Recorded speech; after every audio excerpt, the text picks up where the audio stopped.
Good afternoon. Thank you for coming to the presentation of my capstone project, which is titled Synthesis, Characterization, and Antimicrobial Assay of Novel Benzothiophene Chalcones. I've been working on this for about 2 years now with my mentor, Dr. Wiegand, and with the help of Valeria Costa and Dr. Martin Gonzalez. So before I go ahead and talk about the two compounds that we have synthesized, I wanted to go ahead and talk about the background and motivation behind my project, which is antibiotic resistant bacteria. So antibiotic-resistant bacteria set to pose as one of the biggest threats to the world in the next 50 years. The deaths from drug-resistant infections are set to skyrocket by the year 2050, and they're said to beat those of both cancer and diabetes. Other sectors like our health, our food security, and our economic development will also be affected from drug-resistant infections. Even now, we see that we spend $3 to $4 billion on healthcare associated with these infections. So we decided to work with the bacteria Staphylococcus aureus, which is known to cause minor skin infections all the way up to severe infections. It causes almost 19,000 deaths every single year. One of the main reasons we chose this bacteria was because it is gram-positive, meaning that it has a thick peptidoglycan cell membrane, which allows for higher absorbance of our drug, making it a lot easier to kill it. So the rise of antimicrobial activity has urged researchers to start looking at a variety of different compounds, many of these found in natural sources, and one of the ones that caught our attention were chalcones. So before I go ahead and talk about the specific chalcones that we made, I wanted to go over the structure of chalcones. The chalcones are characterized by the two aromatic rings connected by an alpha-beta unsaturated ketone. They can be found in a variety of different natural sources, but we have decided to make our own synthetically. Synthetically, they can be made by a variety of different methods, but we have decided to go with the Claisen-Schmidt aldol condensation method. This method is very easy to do in lab, and it has also been shown to be very effective and efficient. They are known to have a variety of different medicinal applications, ranging from anti-inflammatory to anti-diabetic, all the way up to antioxidant, but we have decided to focus on the antibacterial properties of chalcones. So for this project, we synthesized two novel chalcones, characterized them, and then tested for their biological properties. So right here on the screen, we can see the two chalcones that we made, which we labeled as HL1 and HL2. HL1 is characterized by the hydroxy group, and then HL2 is characterized by the amine group. Besides the difference in these two functional groups, the chalcones are very similar in structure. So we made them by mixing a benzo thiophene 2 carboxylaldehyde with an acetophenone derivative. For HL1, we used hydroxyacetophenone, and for HL2, we used aminoacetophenone. We mixed our reagents in ethanol and then added potassium hydroxide, stirred them at room temperature for 3 to 4 hours, and then purified them. So in order to characterize our products, we did both an NMR and an IR spectroscopy. So IR stands for infrared spectroscopy, and we use this technique to measure the different functional groups in the compounds. So HL1 and HL2 both shared a very sharp peak around the 1600 region, and so this peak is associated with the ketone group in the molecule, and then they also and then here in highlighted in yellow, we see the peaks that are associated with their functional groups. So for HL1, we see a very broad peak around the 3300 region, and this is associated with the hydroxy group. And then for HL2, we see two very sharp peaks around that same region, and these two peaks are each associated with one of the hydrogens in the amine group. And then we went ahead and did a nuclear magnetic resonance spectrum. We focused on this to observe the magnetic fields around the atomic nuclei, to look at the spins of the hydrogens by the interactions of their shielding. And so right here we can see the NMR spectra of HL1. So each little peak is associated with one of the hydrogens in the molecule. And so we mostly wanted, the one that I wanted to point out the most was the hydrogen that is highlighted right here, which is represented by this other little peak that we have highlighted right here. And both HO1 and HO2 have this peak around the same region. And this lets us know that there is a carbon-carbon double bond in the molecule. After this, we went ahead and got the X-ray spectroscopy. So we went ahead and crystallized our compounds, which took about 2 months to do this. We crystallized our compounds, and then we sent it out to Texas A&M, where they have an X-ray crystallography machine. Here, they used their machine to quantify our molecule, and they were able to get some molecular modeling along with some data. So right here we have our molecular modeling for HO1 and our molecular modeling for HO2. So HO1 and HO2 are both characterized by trigonal planar configuration, as you can see, and we can also see some hydrogen interactions within the molecule. We see some hydrogen bonding between the functional groups and the alpha beta unsaturated ketone.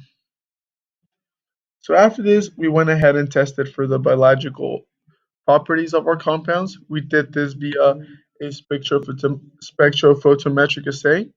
We did this at about 620 nanometers. And what we did is we pipetted 190 microliters of our culture, which was our Staphylococcus aureus. We pipetted it into this little well, and after this, we added 10 microliters of our desired concentration of ligand or compound. We tested concentrations within the regions of 10 micrograms per milliliter all the way up to 200 micrograms per milliliter. And then we went ahead and took the absorbance levels for 3 hours at 20-minute intervals, and then we compared our results with the culture and 5% DMSO. And so after this, we did two types of analysis. We did a minimum bactericidal concentration analysis and the minimum inhibitory concentration analysis. So let's go ahead and get started with the minimum bactericidal concentration analysis. So the minimum bactericidal concentration, or MBC, tells us if a molecule is bactericidal. So this means that the compound actually kills the bacteria. So not only are we seeing inhibition, but after a certain concentration, we're noticing that the bacteria are actually dying. So usually negative changes in absorbance over time are related to cell death. So for HO1, which is shown on the graph on the left, we actually see that the absorbance over time is never negative, meaning that there's really no cell death within the concentrations that we have tested. However, for HL2, we do see negative values after roughly about 88 micrograms per milliliter. So this suggests that HL2 does have some bactericidal properties, but HL1 does not have bactericidal properties. After this, we tested for the minimum inhibitory concentration using the same data. So the MIC, or the minimum inhibitory concentration, lets us know if a molecule has bacteriostatic properties. So bactericidal properties have to do more with cell death. Bacteriostatic properties has to do with the inhibition of growth. So we define our bacteriostatic properties as whenever we observe negative slopes associated with cell inhibition. So we define the MIG value to be whenever we saw sharp negative slopes, and we define this at the smallest concentration where we saw this. So for HO1, the MIG was about 10 micrograms per milliliter. However, we don't think that the MIG is actually a good representation of what our data shows. So at higher concentrations for HO1, we actually see that rather than inhibiting the growth of the culture, we actually see that it is increasing. And then for HO2, we see that it is 10 micrograms per milliliter, and we actually do see a very good trend. We see that as our concentrations increase, our compound is shown to have very good inhibition properties. So we dissolve our molecules in DMSO, and DMSO is known to have antimicrobial properties itself. So we wanted to make sure that it was our compounds that was causing the cell death and the cell inhibition and not the DMSO. So we went ahead and we we made a culture with 5% DMSO, and we also measured the absorbance for this. And so right here we can see the results. We can see that 5% DMSO does have some inhibition in the cell culture, but we see that HL1 and HL2 at make values have even more of cell inhibition, and this lets us know that it is our compound that's actually creating the cell inhibition and not the DMSO. And the same can be said about our HL2 at its MBC value. So we wanted to see what our make value and our MBC value for our compounds was in comparison to the two other compounds that are being used as antimicrobial agents. So in comparison to ampicillin, chloramphenicol, and piperacillin, our compounds are actually within the range that we want. So this means that it is possible that HL2 does display some promising bacteriostatic and bactericidal properties. And then I think that we should test HL1 and HL2 at smaller concentrations, roughly between 10 micrograms per milliliter and 0 micrograms per milliliter to get a more accurate make value representation. It is possible that our actual make value falls at a lower concentration than 10 micrograms per milliliter because we didn't actually test any of these concentrations. So we only tested our compound with the gram-negative bacteria. It is possible that our compound can actually kill gram-positive bacteria, making it more bactericidal and making it a better antimicrobial agent.